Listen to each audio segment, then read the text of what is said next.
All right. Welcome to MetaGame, the gaming and media podcast from Spawn Camp Council, the think tank that takes content to the highest tier of excellence. Tonight we are giving you the hottest information on the latest games, so boot up, log in, and enjoy the show. This week, Sonic is finally not nightmare fuel. Walking is stranding is walking. The streaming wars are afoot. Shenmue 3, and YouTube creators bent on Coppa Fields. But we aren't talking about any of that crap tonight.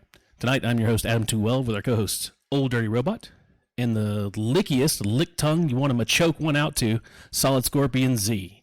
Our friend and co-host, King Dawes, is unable to make it tonight, so we're pushing D&D trivia to next week. All right, good evening, guys. What is up? Here. I am the lickiest of the lickatongues. Funny that you should say that. I can't really talk about why it's funny, but, you know, that's very funny. That's a story for later, I think. Yeah, it's a story for much later. It's definitely not an all-ages show, but I think that one's like no ages. That's just like the hidden room show. Yeah. That's the hidden room. Yeah, for sure. All right, guys. On Spawn Camp Council's YouTube, you can check out my unboxing of the Xbox Elite Series 2 controller. Open box video there. Went through everything through it. All the details, the differences in the Xbox Series 1 Elite controller. I know, Robot, you've got one as well. What do you think about it? Love it. Yeah, I do as well. I think it's maybe the best controller ever made. Feels great. I think they solved the rubber grip issue. Yes. Time will tell, but Better than this controller right here? I mean, come on. The original Nintendo. Super Nintendo controller? it's The no best controller Wiimote. ever? Let's be honest, but traditional controllers, I love it. I almost feel guilty now that I'm kind of switching over to mouse and keyboard more often than not. It's got a different feel to it for sure. I mean, there's a rubber going all the way around it. You've got Bluetooth compatibility. I think you've got a 3-position trigger mechanical block now for both triggers. The software enhancement seems a little bit more responsive to me than it did before. I think they've done some upgrades on that. It's Bluetooth compatible now. I don't think the last one was. Is that right? No, that's a big one for me. Using like a PC and traveling and not have to carry the dongle with me. Yeah. And being able to just connect to it. Yeah, it's really nice. Cool. What else? Clickier back paddle. The paddles on the back seem to have a little bit more engagement when you push on them. You kind of know that they're hitting in now. Unlike the Scuff Vantage, which clicks in so hard that like shakes the controller like shifts every time you click on the paddles.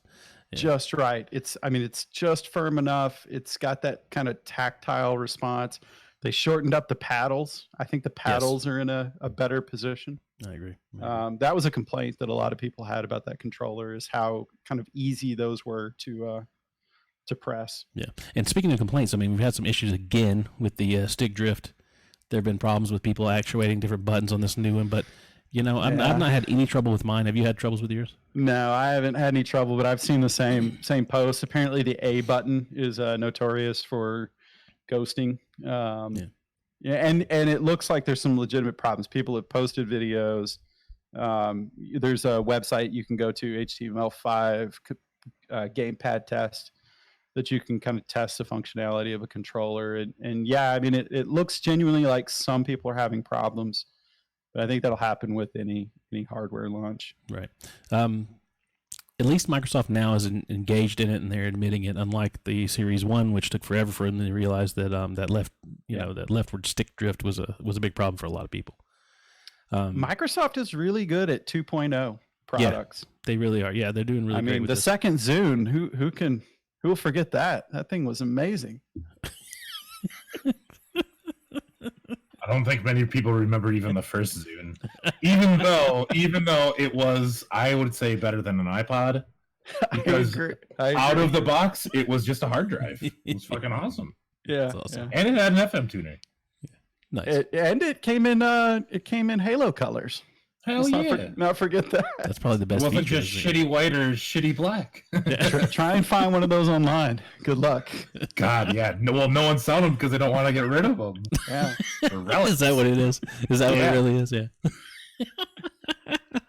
Dude, I was listening to a Game Informer. It's right next to their palm. Yeah, I was listening to a Game Informer podcast, and they were like, people write in and tell us if you have a Zune and love your Zune. And they had more emails than they could even count of people just praising their Zune still. They're like, I use it every day still. It's just a glorified thumb drive at this point. Pretty much, yeah.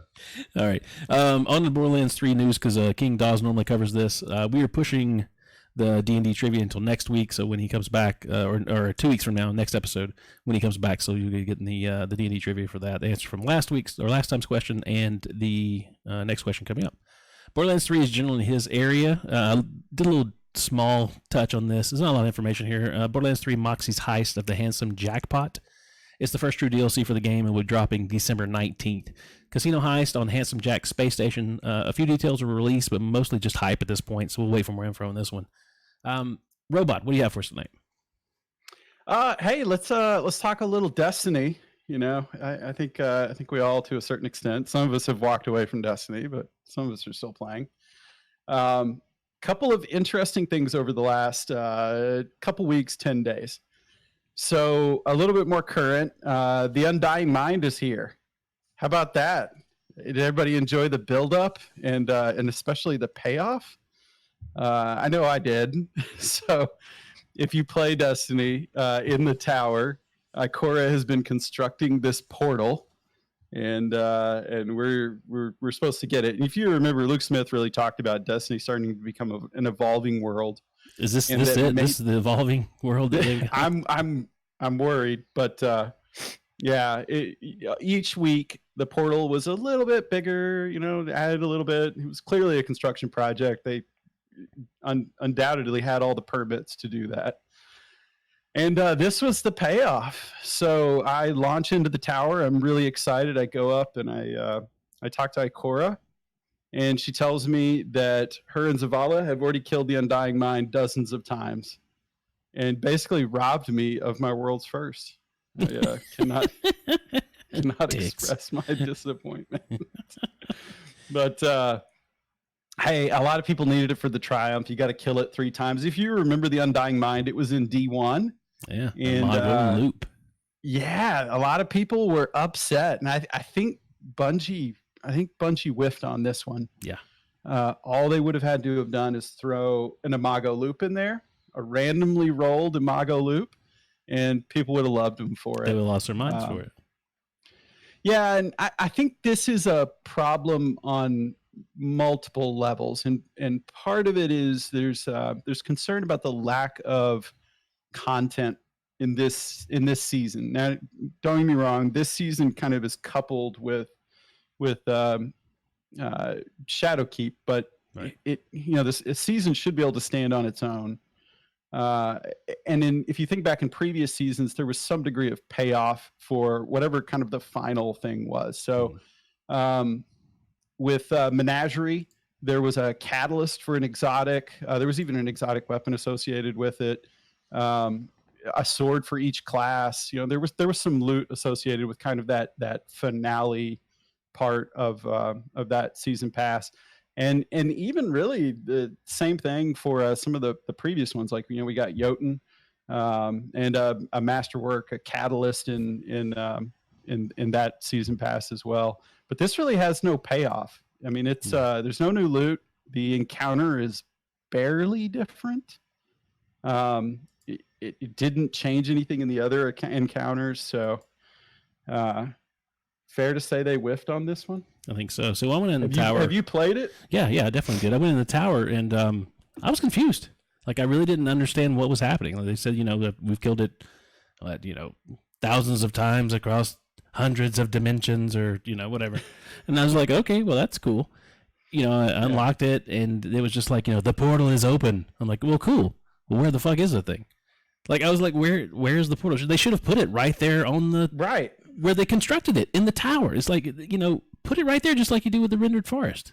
Or let me launch the damn thing from there. Good. Yeah. I was completely confused. I had no idea what was happening. They're like, oh, it's open. The portal's open. It's ready to go. I'm like, well, let's get in that motherfucker right now. That was Tuesday. Everybody expected to walk through Tuesday at like 12:15 in the afternoon, right after reset I was on. And I jumped in there. I was like, let's see what this thing looks like. Let's see what it does. I'm like, I don't even know how to get into it. And they took the rewards away from the Vex Offensive, I think 2 weeks ago. So you don't have a little star showing up by it anymore. They didn't add one back. It's like you don't even know. Like, I don't understand how people figured out how to get into this new thing. Yeah, I agree, and I enjoyed that in the beginning. And now all I'm doing is grinding it for the title.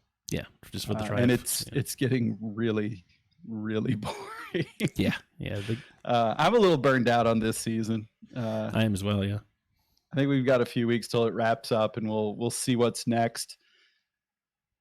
I'm not only worried about this season. I am worried about Bungie if the next season, and I know we say that right. just about every content drop that they make, but I think they're working on Destiny 3. Honestly, I think all the A teams. Yeah, all the A teams doing that, and we're kind of getting iffy seasonal events. But something else. Sorry. This whole, like, since Shadowkeep was launched, like when they launched Shadowkeep, I was actually kind of surprised, because I had already been hearing rumors for like the last whole year that they've been working on Destiny 3, like the new armor rework system, like they're basically taking this whole year to get everyone ready for Destiny 3 to get into the new systems that they're going to be doing in Destiny 3 and how they're going to be making it way more RPG like. So I think that's I mean, it feels like when I see people talk about Destiny and see the content and stuff that they're doing, it feels like that last year of D1, right, or the last year of D1 with the Rise of Iron or whatever. Those last 6 months, there was just nothing that happened. Same with like Taken King, like. Once Taking King was done, like 3 months after that, there was nothing new. And you knew they were working on the next thing.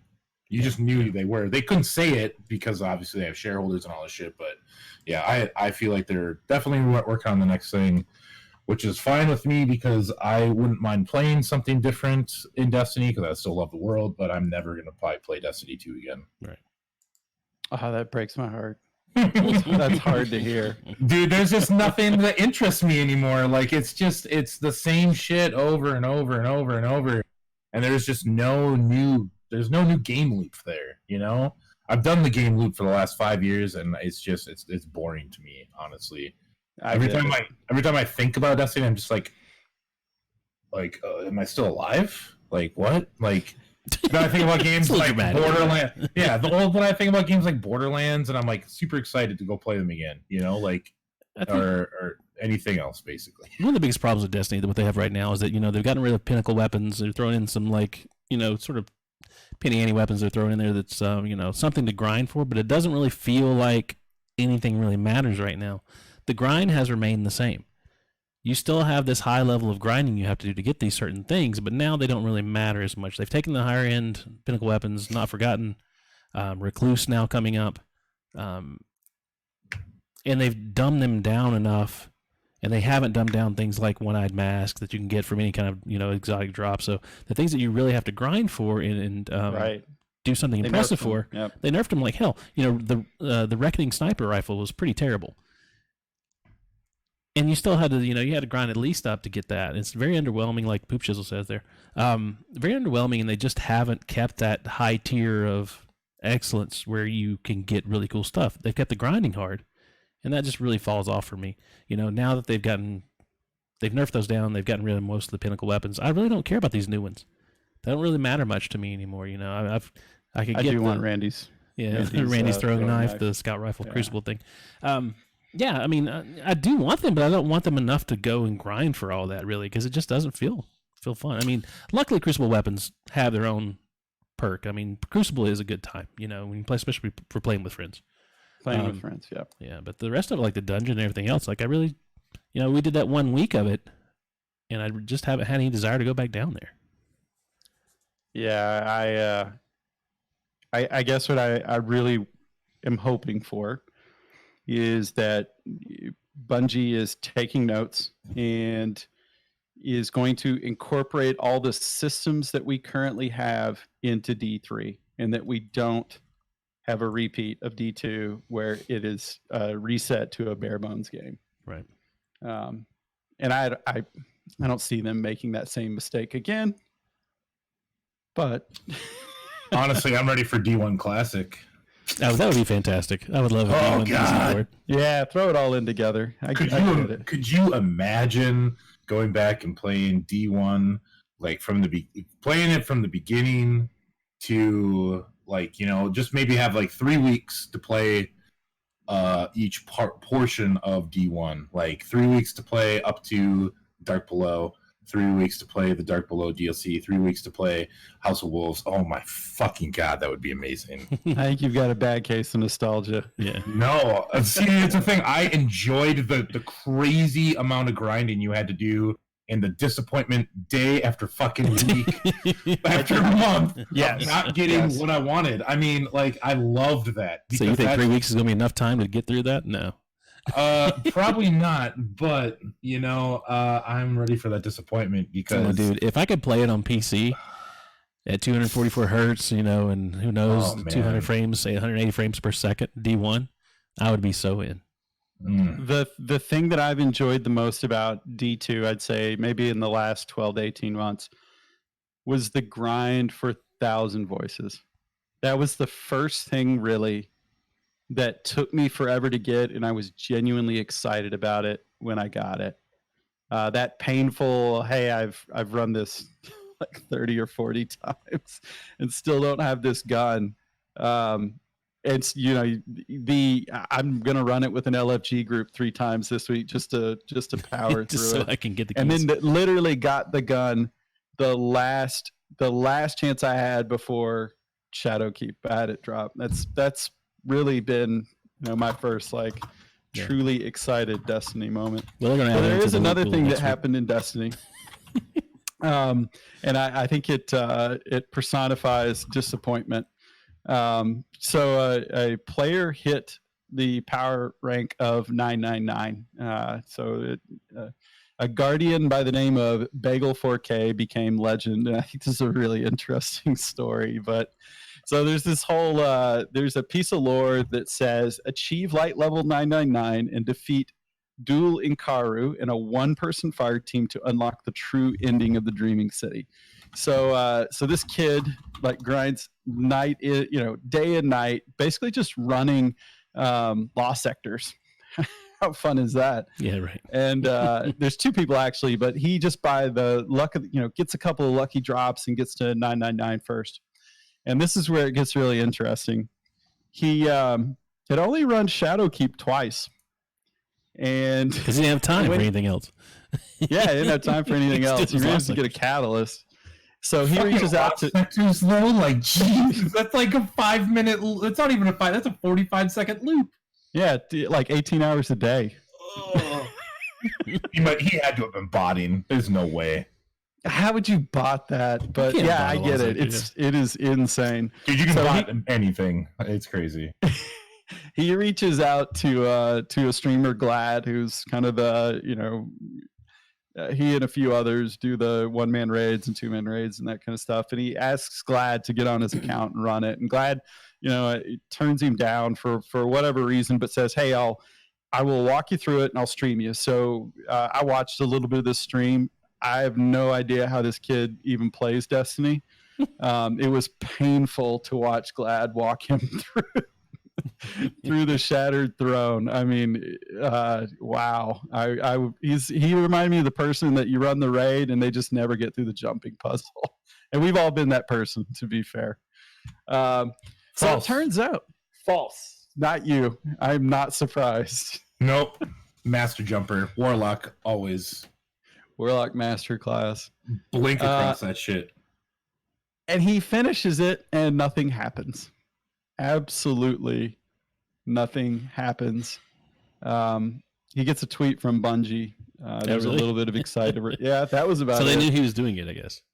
Yeah, they were tweeting while he was doing it. So this thing people thought would happen didn't happen. But if you read in, the lore, the book I think is actually called like the Truth to Power, and it's Savathun.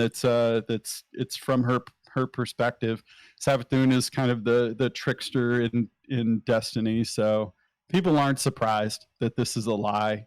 And there's some other lore that talks about, when we do this, we only make her more powerful. So I thought interesting lore piece, but quintessential Bungie. Yeah, they never built that part. See, the thing is, with the backstory behind that is that Bungie actually meant to put that in the game and forgot. Activision made him cut it out. Oh wait, they're blaming it on Activision. That's what's happening. Yeah. I think maybe they got caught off guard. Yeah, absolutely. Like, oh shit, we weren't. Well, they fired the person that this. did the person left that was doing the lore before, right? Yeah, right. That's what happened. Yeah, and they're like, "Hey, can you give us that?" And he's like, "Nah, dude, I moved on." So, what do you got for us otherwise? So, let's talk a little bit about Stadia. Can we get a collective boo? Boo! I know, evil Google. Everybody talked about. You mentioned earlier the streaming wars have started, and I think that's true. And that was TV might based, have had our we're not talking about casualty. It may be. So I'll just start with my point of view. I pre-ordered this thing. I've never been so unexcited for a launch item in my life. I have to admit, there wasn't a lot of anticipation. I was more excited about getting my Elite controller than I was Google Stadia. But it came in, I got the box, and I went to hook it up, and I realized, I need a code.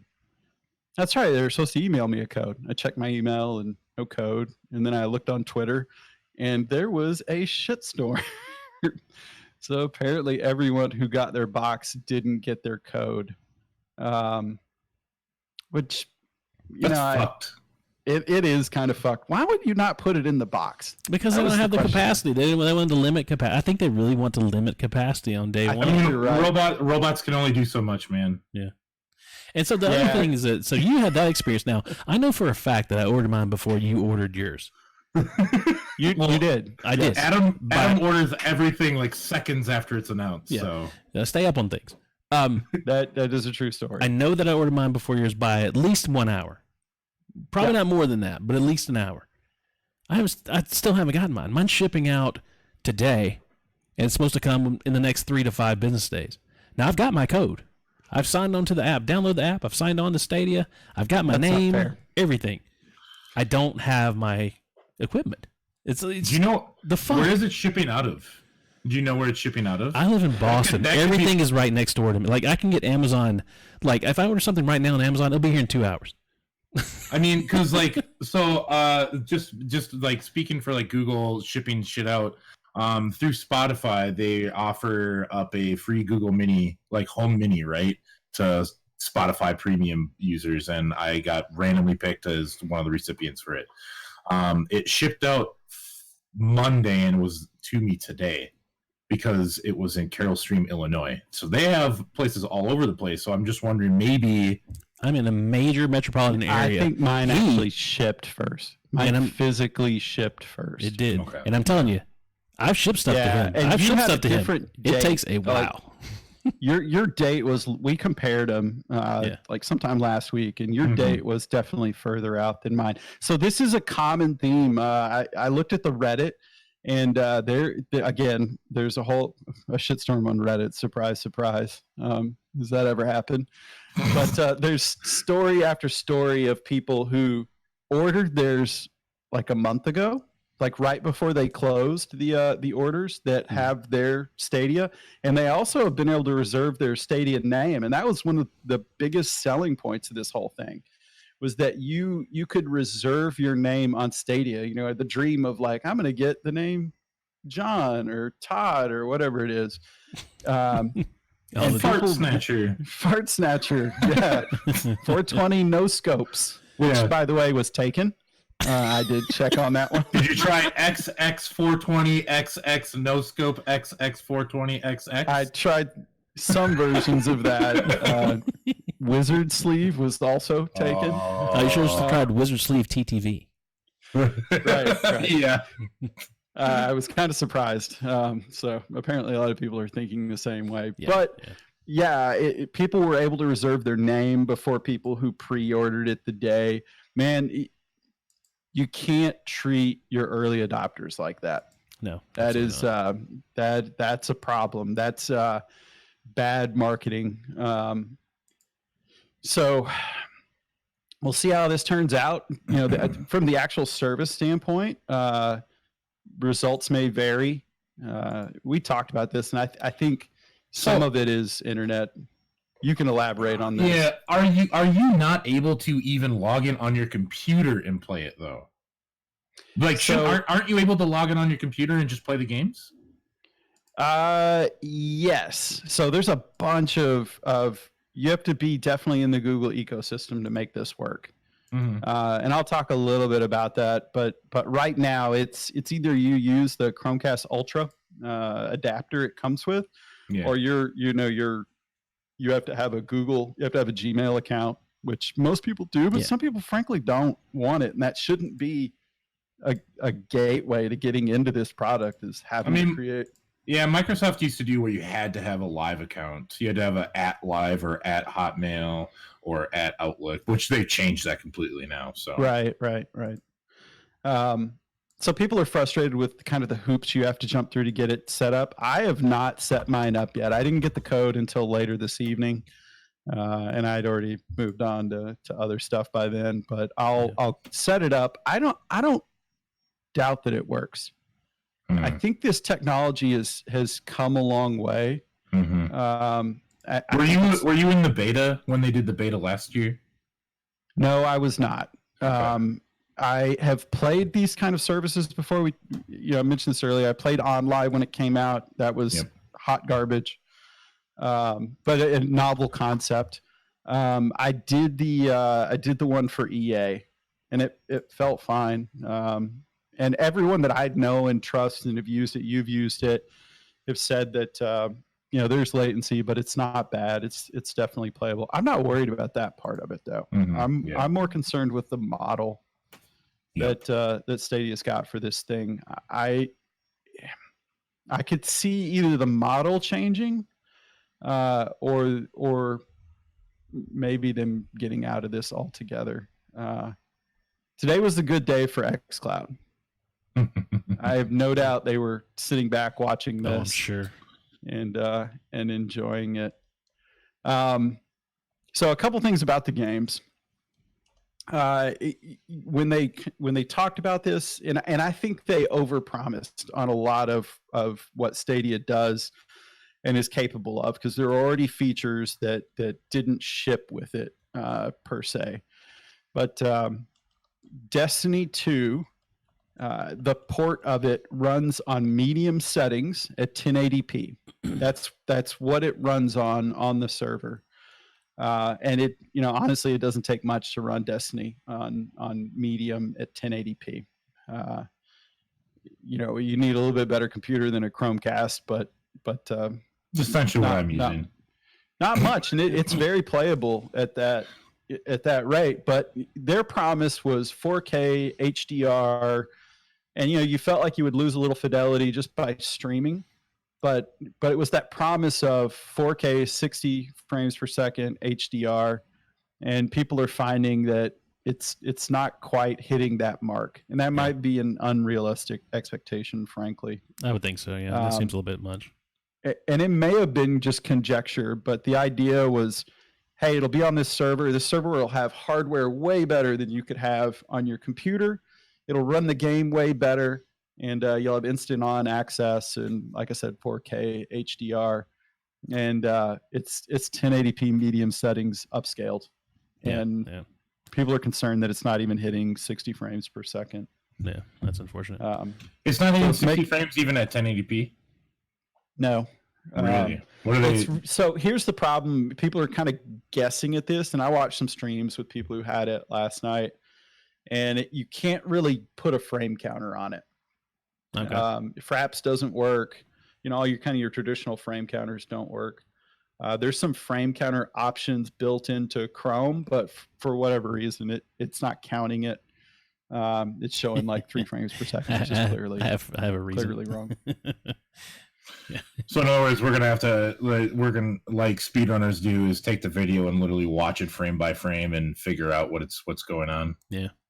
Yeah, and you can get a gut feel for what's 30 and what's 60. I mean, I think you could put that in front of any of us and we'd go, yeah, that's not 60. Yeah. And that seems to be the consensus, is that's not 60. They're not sure what it is, but the game library is pretty paltry. Yeah, that's what I noticed since I logged in. It was pretty bad. People don't want to pay $60 right now for a game that you can only stream. That's a big hurdle to jump over. It is, yeah. Kind of all the normal stuff, but stuff with Stadia. The free version will launch sometime next year. Hopefully they have the issues worked out by then, and I think that's when we'll see what Stadia is going to be. Right. Yeah. I think once the free version launches, I think that's when we're going to get the real, like, true look at, is Stadia going to be worth investing in the games and investing in the service to play it, you know? So right. I hope that they do well, because I want to see, I mean, obviously competition is good for everybody. And Microsoft doesn't have any competition currently with their xCloud service. Stadia is literally it. Yeah. So I really, like I've said this, you guys all know this, Sony doesn't have infrastructure to fucking stand up on. So there's them trying to do a game streaming service is like me trying to fucking, I don't know, ride a unicycle or something. It's not going to fucking happen, dude. You know, the only thing I would counter that with is Sony has first-party material. They have first-party games. That can be if they can figure out the service, which they signed a deal with Microsoft for Azure. Who knows what that could? It could be for movie streaming, but if that is for game streaming. Mm-hmm. And this doesn't sound like Sony at all, but doing a subscription service where they start to offer up some of those iconic first-party Sony titles, that would be a differentiator for them. I mean, the only real way that Sony could really compete is if they offered the same type of deal that Microsoft Game Pass Ultimate has, essentially. Like, get all these games, hundreds of games that you can play for free if you just pay us $15 a month, and you can play it literally on Xbox, you can play it on Android, you can play it on your computer, and you get to stream all this wherever the fuck you want. That's the thing. I mean, so you could take all your games that you're already on PlayStation and just throw them on your little, Sony Now stick. On your PSP HD. HD stick, and that you can stick in any TV and just take it anywhere and just look right into the network. That's fantastic. I just don't see Sony ever having the infrastructure to do so. I mean, Sony's entire company, like, essentially has the same amount of money that Microsoft puts into Xbox every year. Yeah. So it's like they're so small, like, change compared to Microsoft's entire company. I just don't see Sony ever being able to actually compete in that aspect. Right. So, well, they haven't. Nobody backs Sony into a corner. Yeah. What? Nobody backs Sony into a corner. That's been that way with all the servers from day one. Yeah. Black Ops all the way down to now. Solid. What you got for us? Yeah. Well, let's just stick with the game streaming services, and we've talked a little bit about XCloud already. I got invited to participate in the XCloud beta program, so I played with it a little bit. Just yesterday was when I got the email, and so I got a little bit of time to play with it. But I mean, all right. So the XCloud is only usable right now on Android devices. I know that they plan on eventually, doing to PC, iOS, and all that. But right now, it's only on Android devices, and it's only on, I think, very specific Android devices. I have a Galaxy S8 Plus, so it's pretty beefy when it comes to specs, hardware-wise, so it can handle all that kind of stuff. And so I downloaded it at work, and you have to have a Bluetooth-enabled controller in order to even launch anything. Right. Which I thought was a little strange. Like, why can't I at least launch it to see what it looks like? But so they wanted that to happen, and so I waited till I got home. Got on Wi-Fi, and just started doing it immediately. It took me like 30 seconds to boot up Halo 5, and I was playing Halo 5 within like 30 seconds of starting this thing. I don't even know what fucking mission I was on in Halo 5. I just pushed start on campaign. Just went right into it. And, you see players when they're playing PC, when they're streaming, they got the mouse and everything. And they're like, Dr. Disrespect does it a lot in his streams where he kind of shakes the mouse around to make sure that he's got, good latency and stuff. So I did that with the controller. There's a definite latency feel. It's not insane. Yeah. Definitely playable. It feels like you're like 2 or 3 frames behind. Okay. Basically, it's not bad. It's really not that bad. I was shooting a needler out, shooting an assault rifle, shot some bad guys, some aliens, some Covenant guys, and it felt great. It didn't feel bad. It felt like something that was playable. Yeah. Not terrible. Or if this is all right, Android rendering, or if this is a Wi-Fi issue, or what's right, yeah. And so I don't have the best Wi-Fi router. I do have good internet, but in my phone, like I said, my phone is pretty beefy, and so the phone specs aren't I would assume an issue. I was just like, I want to see what else can I do here. So then I loaded up Bloodstained. I think it's Curse of the Moon or something like that. It's a 2D side-scrolling, but it's got 3D graphics, but it's side-scrolling 2D. Started playing that, and as soon as I got control of my character, it was over. I was in love. It worked perfectly. There was 0 latency. There's a special dash cancel you can do in the game where you do like a backwards leap, and if you cancel it by pushing down on your D-pad, it'll cancel that, and you can continue doing it, and you can just like as fast as you want across the screen. And I was doing this perfectly, almost better than I could do it on the fucking Xbox on the TV. I don't know why that would be. Maybe it's just because I was sucking that then, but it was almost perfect. And so then I started playing through the game, playing through the levels a little bit, and I had 0 issues with latency, 0 issues with lag. Everything worked perfectly.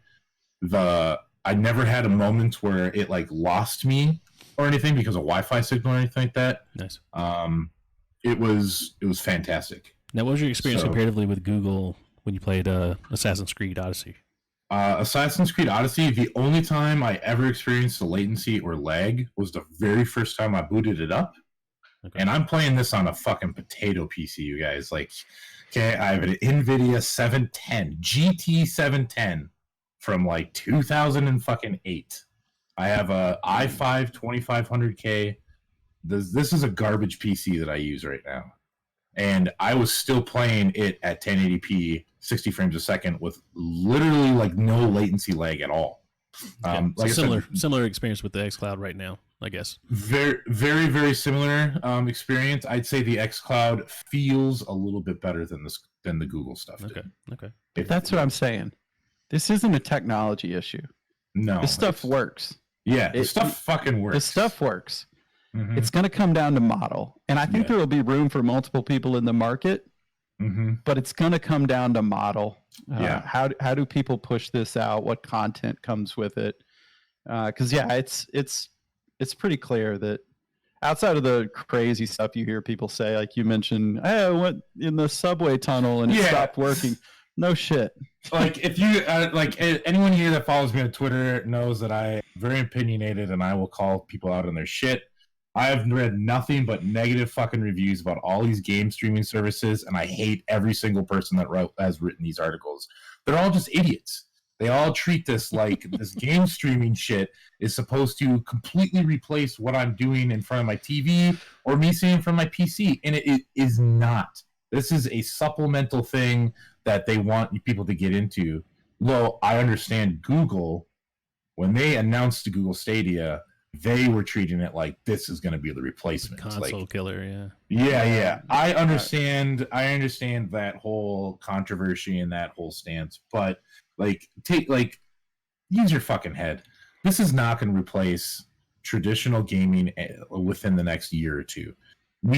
I could see it replacing gaming once we have gigabit Wi-Fi around the entire world, but not until then. And like you were saying, Robot, it's all going to come down to model.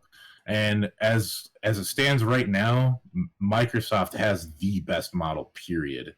Like Google is like, you buy the game and you can play it wherever you want. That's dope.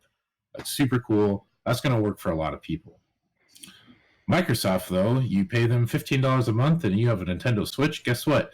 Now you can play any Microsoft game that's in Game Pass Ultimate on your fucking Switch anywhere you want. Yeah, that's amazing. I think there's an element of this that I know I had not considered, and it was the quality of the ports for these services. Mm-hmm. And I have a feeling Microsoft has a lot of experience with porting. The way that they made all the old Xbox library and the Xbox 360 library work on Xbox One, that took a lot of work behind the scenes to make that happen. Mm-hmm. And these games will require some degree of porting, and I wonder if on Microsoft's side, if that's even necessary. So from what I've read, in order for a game to be ported over to Stadia, it has to go over to kind of a Linux distribution. Mm-hmm. So like Destiny, there's not a version of Destiny on Linux. There's not a version of Destiny on Mac. So that required some porting work for that to happen. And there's some thought that maybe some of these ports aren't the best, at least kind of this first batch of them. Yeah. And that could be affecting the quality of some of these games. Yeah, true. I could definitely see that being an issue. And that again puts Microsoft on the top tier because they're used to this. Yep. They have, they have the dev kits. They have developed a lot of these games on their own turf. Yeah. And studios are buying up as well. They've got a lot of options here. They have 50 games, more than 50 games available on XCloud right now. Just in the demo. God. Just in the damn demo. I can literally open this up and it's like I could just scroll for games. When I was at work, I was showing a coworker and I was scrolling. He's like, "How many fucking games are on this?" I'm like, "Dude, I don't know. I'm just scrolling until it's done, man." And I like when Phil Spencer, God, I forget what he was on. He was on a podcast or something. He was talking about when they were porting 360 games to the Xbox One, and he didn't know if it was possible, right? You think like this is totally possible, but if you think back before the Xbox One, everything was built on very custom architecture, custom everything. Mm-hmm. And they weren't sure if they were going to be able to do it, but they had some engineers that figured out, well, wait a minute, we can just emulate this. Yeah. And emulate this on an Xbox on a 64-bit architecture. This is going to cost nothing. This is just like push button, done. Push button, done. Like now that we have the emulation, we're done. This is so easy to do. Easy. I know I make it sound easy, but when you get down to it, like that's all they're really doing now. All they have to do is just be like, all right, well, we're just going to move this over to here. Done. All right, cool. And now they figured it out. Whereas in order to get, like you said, over to Stadia, like porting something to Linux is not an easy task. Yeah. And they've got to go through the developers of the certain games. Protect the code. You remember how bad it was when Destiny 2 came to PC, and they were like, "Well, you got to run on this rate. You can't stream it unless you turn this off, turn that on, because we don't want you getting into the code. Right. To find any holes that you can get into." So that's all still going on. So anything that Google does with Stadia is going to have to go through that same sort of rigorous process. Yep. You may not get exclusivity. You may not get games coming out until like Mac gets them.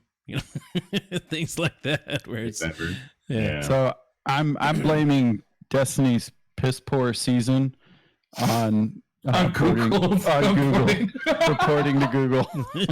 They're too busy. That's why that's why the Undying Mind turned out to be such crap, is because they were too busy with the Stadia stuff. That's why there's no loot. They just throw the Undying Mind in, and they're like, "Oh, you forgot to put in the Imago loop. What the fuck were you thinking?" There's heads are rolling right now, a bunch of guys. What else you got for us, Sal? I hear something about Smash Brothers coming up. Yeah. So I guess Smash Bros. Been out for a while. It's still fucking selling like hotcakes, and it's still a very, very popular fighting game. There is one more character still for DLC, which they haven't announced yet. I'm pretty sure it's gonna be Chrono Trigger. So it's probably most of the internet, but we'll see what happens. But they have the 3 starter Pokemon for new Pokemon Sword and Shield. Sobble, Scorbunny, and Grookey will all become spirits that you can get in the Spirit board. It's like the adventure mode essentially of Smash Bros. I haven't had a lot of time in Smash Bros. I'm not gonna lie. I've played a bunch of it with my kid and gotten my ass kicked a bunch of times by him, but I haven't really played the Spirit mode. So, but while this event is going on, I don't honestly remember the dates. I'll try and find that real quick here while we're talking. But it's gonna be for a little while, I guess, and. Here it is.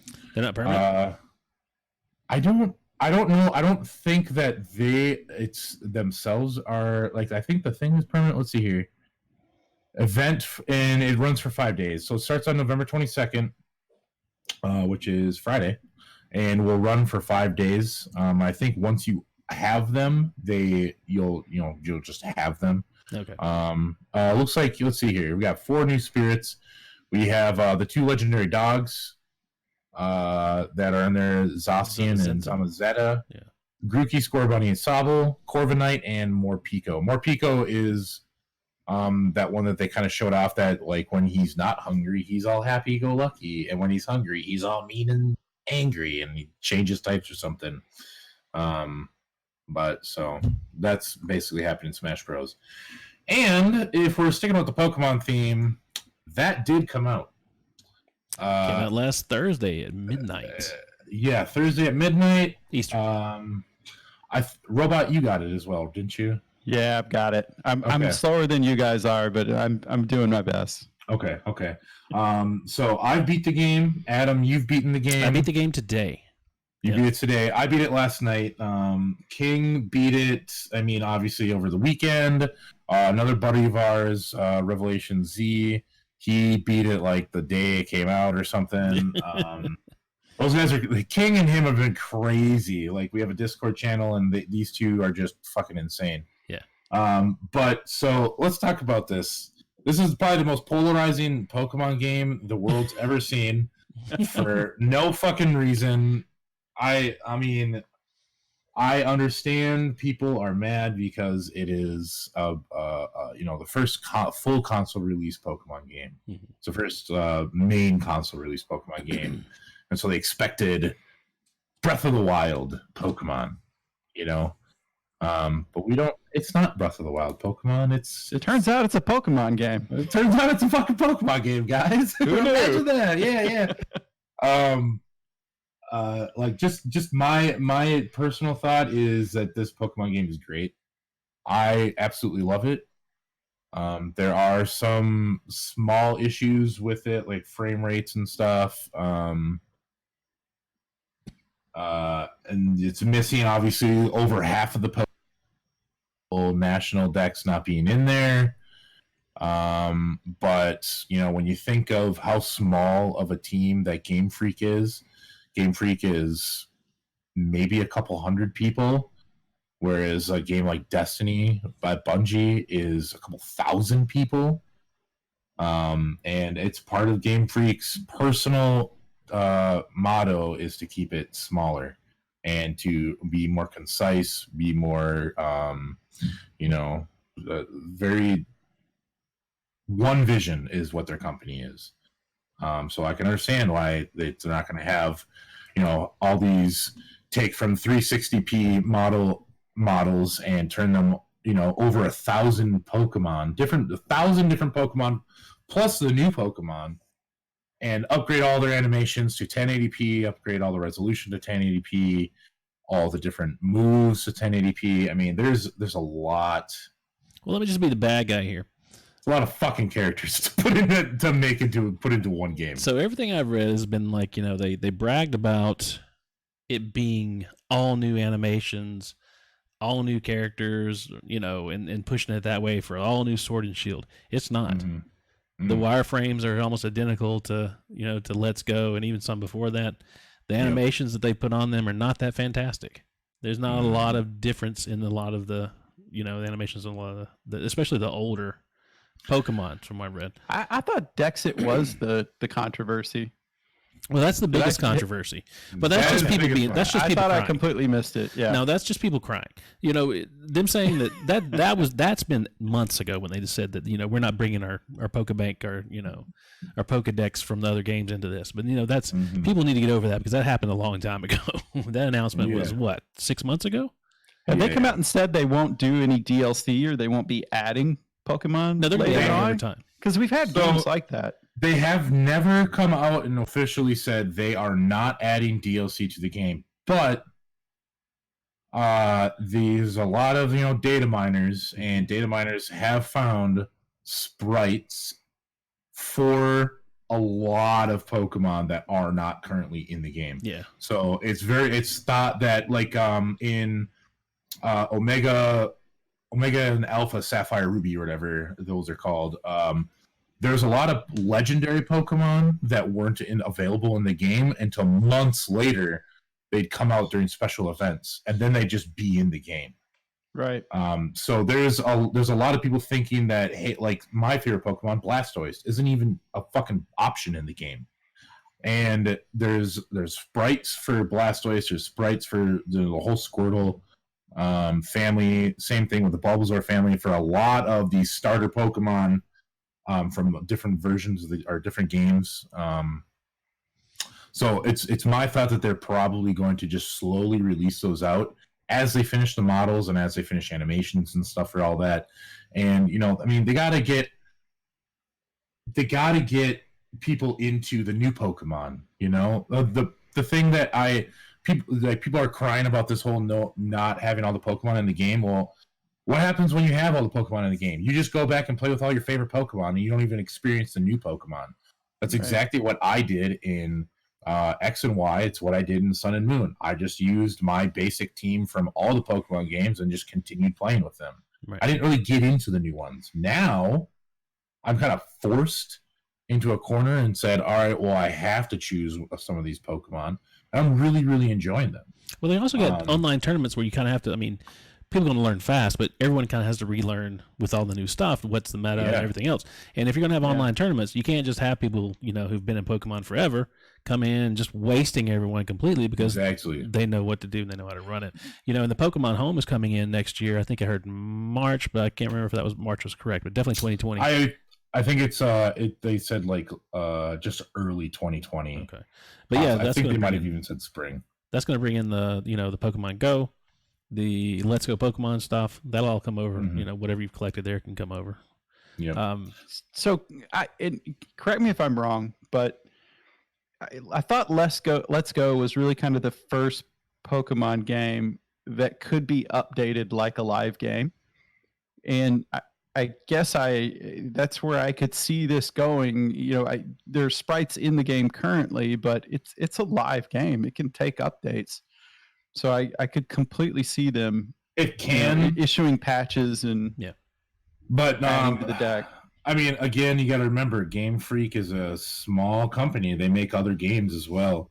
They're not there. They probably do have a very dedicated, large group of their company working on Pokemon and updates.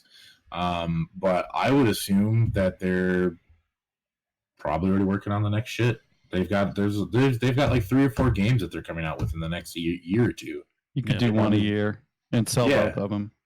Well, exactly. Not even one. They could do if they do a Pokemon game every 4 years. They'll still make a fuck ton of money. But as a live service thing, I think that's what the new Wild area is kind of going to be for them. Right. They kind of had that with Ruby and Sapphire, the remakes.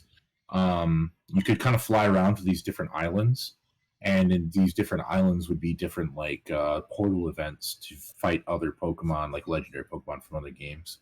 And those were always, it was just like you would just see a tweet or you'd log into the game and then be like, hey, this portal's active, go see what's going on. Or it'd be, and then after they did it the first time, it'd be like, okay, now the portal's only going to be active at this time of the day on this day of the week. We've already got one event going on with higher drops, right? Yeah. This just strikes me as the Pokemon game in general, the Pokemon universe, strikes me as something that would work really well as a games as a service. Oh God, live, and I know that's sacrilege to a lot of people. No, not at all. Everybody wants that. That's what literally everybody, Pokemon MMO. That's all they want.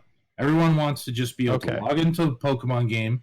They want to create their character and just be free to run around. I'm thinking that opens the door for crazy microtransactions and. Oh, it 100% does. I mean, look at Pokemon Go. Pokemon Go made, what was it, like $1 billion in the first week it was out? Right. That's for Nintendo. I mean, like, it is the and number it was done one. Well. Yeah, Pokemon is the number one media franchise in the entire world. There's nothing that beats it. Star Wars doesn't even beat Pokemon.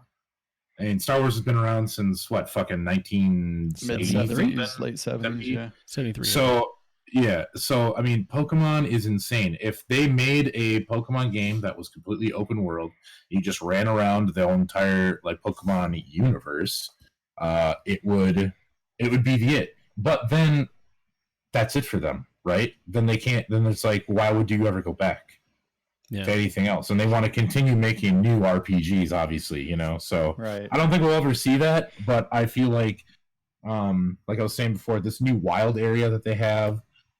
Where you can, there's always different stuff going on during the day. There's different weather stuff going on at this time of the day. Different Pokemon pop up at different weather. Yep, different Pokemon pop up at different weather, different days of the week they pop up. I feel like the wild area is their kind of first foray into that games as a service model, I guess. Not really model, but I don't know. It's their first real try at it. Sure. And I think that they're going to do well with there's it. Some failings in it already. Back to the negative parts of it. We've got this issue with things popping up in the areas just all of a sudden. Pokemon just showing up, which I hate. Trees and graphics. And then there's no trees, and all of a sudden you get within 13 feet of something, and then all of a sudden it pops up, and you're like, oh, there's somebody I can get a special thing from, buy from a fishing lady or whatever. That's a lot of issues with that. The main issue I have, and this kind of goes back to the wild area that you're mentioning, is that, and I've benefited from it immensely as you have, these max raids with friends. We got our buddies that are beating the game. They're hitting these Dynamaxes, 5-star Dynamaxes, and we're getting in there with them with our 2-star, abilities and getting, level 75 Pokemon running through with our 22 level, actual ability. And wasting things, which is basically how I just beat the game today. I had 3 Pokemon at level 75, 2 at another 3 were in the mid 50s.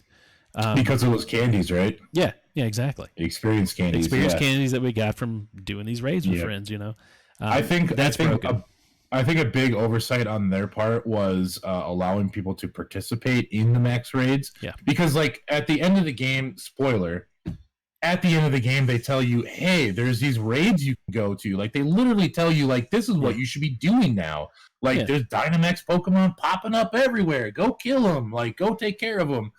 That is the end game content. Yeah. You should not I've been doing that shit. I've been doing that since I had the second badge. You can only do that after you finish the story, correct? No, you can do that as soon as you get your Ycom. As soon as you get your internet ability, you are able to do max raids, which I think is first like 5%. Dude, it's round 2 you get this shit. And I think that's a huge oversight on their part, but I understand that they just want people to be able to get into it and just play it. Play together. Yeah. And play together, exactly. Play with their friends. But I think it's a massive oversight on their part, because now, like when I was going through the game before I started doing the max rate stuff, I was like, shit, like I feel like I'm gonna have to fucking grind, even though I have the experience share on and like it's always on, which people have a gripe with it, but I think it's fine. Like I think like if you battle a Pokemon, your whole team should get that experience. Like it's because it's just a one-on-one game. You got 6 other fucking dudes you got to level up, possibly 400 other. Like I would hate to do that. exactly. Like old Pokemon games, it was so annoying. It just artificially increased the length of the game, which I understand they don't want to do. They want to make these like a little bit like easier 15, 20-hour games for kids to be able to just play and have fun. But yeah, I think the max raid, being able to do a raid before you get all the gym badges, I think is just fucking ridiculous. Yeah. Because like I said, before I got those, I was struggling. I was like, shit, I might actually have to grind a little bit. Did one of those max raids, and you get an experience candy that literally gives your guy 30,000 XP. I got to get in on some of this. Yeah, that's what I'm saying. Like, and then after I did them with Adam, Rev, and King for, I don't know, a good hour while I'm playing the single player. So it is drop in, drop out, which is super awesome. Yeah. I just took the 27 extra large 30,000 experience candies. I'm like, all right, this guy gets 4, this guy gets 4, this guy gets 4, this guy. Oh shit! Now my guys are 60 something. I love it. Cool. Yeah. And you're running around like trying to avoid like the regular level up Pokemon trainers that are on the way. I'm just like, fuck off! I gotta get to the gym. Yeah. I got time for you. Yeah, I mean, I fought every single trainer in the entire game that you were supposed to fight, just going up to, just because I want to play the game. But yeah, I was avoiding Pokemon like the fucking plague, dude. Like you see a dude in the grass, and you're like, no, get away from me, And that brings up another good point. They brought in from Let's Go Pikachu. You can there's no wild random encounters, which I love JRPGs, but Christ, random encounters fucking suck. At the worst time too. They are always at the most inopportune time. Like there's no moment where you're going through Mount Moon and you're like, fuck, I've been in this cave for 30 minutes because every 5 steps I run into a goddamn Zubat. Now it's just, there's a Zubat over there. I'm just away. Like I'll just. I noticed they chase you though. They try to, yeah. Like you walking. Have you seen? Okay, sorry. I have the videos of where they go, oh, hello there. Oh, you're a cute little oh god, and they just start running away and they got the fucking music going. Very great. But I do really like that from Let's Go Pikachu. Not having random battles and being able to see the Pokemon that you're about to fight is very, very, very nice. Mm-hmm. I think it's probably the biggest quality of life upgrade besides being able to move any Pokemon from the box anywhere you are in the game. Yeah. So breeding looks fun. There's a deep dive into it. If you want to get into all the skill type things, IVs, the EVs, all the breeding stuff. I mean, you can go hard in this game and still have fun doing it. Still obsess over making the most perfect Pokemon ever. The online tournament is coming December 5th. You can sign up for that. Make sure you sign up. You got to sign up for that in game. There is. Yeah, you have to sign up in game. You have to do it soon too, because I think the window closes next week. Right? December 5th, I believe, is the last day you can sign up for it. Okay, last day. So starting. I think so. Yeah. A couple days. I'm really casual on this right now, but it's fun. I'm enjoying it. I play it, every night before I go to bed. I fall asleep playing Pokemon. Yeah, it's fun. Like an old man. But if you enjoy competitive, like if you've ever played an RPG and you're like, "Fuck, I wish I could see how I would stack up against someone else," you're gonna like competitive Pokemon. I played competitive Pokemon in X and Y and Sun and Moon, and it was a fucking fun ass time. It was awesome. Yeah, got my ass kicked, but it was fun. But overall, I would have to say this is one of the best Pokemon games to date. With quality of life upgrades, the 1080p resolution is fucking outstanding looking. The game looks beautiful. There are some hardware issues, stuttering, the popping graphics, like you said. But again, this is Game Freak's first foray into a full console game on the Switch. I'm so excited to see what they can do with the next game. Yeah, like I feel like the next Pokemon game that comes out in 3-4 years is going to be fucking awesome. It's going to be crazy good. Yeah, I played a little bit of Let's Go and put it down within, I don't know, maybe 4 or 5 hours. I'm not sure how long I put on that game, but it wasn't very long. Got pretty bored with it. This game, I mean, this is basically my first Pokemon game, if you don't include that small stint in there, and I love it. I think it's fantastic. It's a lot of fun. Really enjoying it, so highly recommended.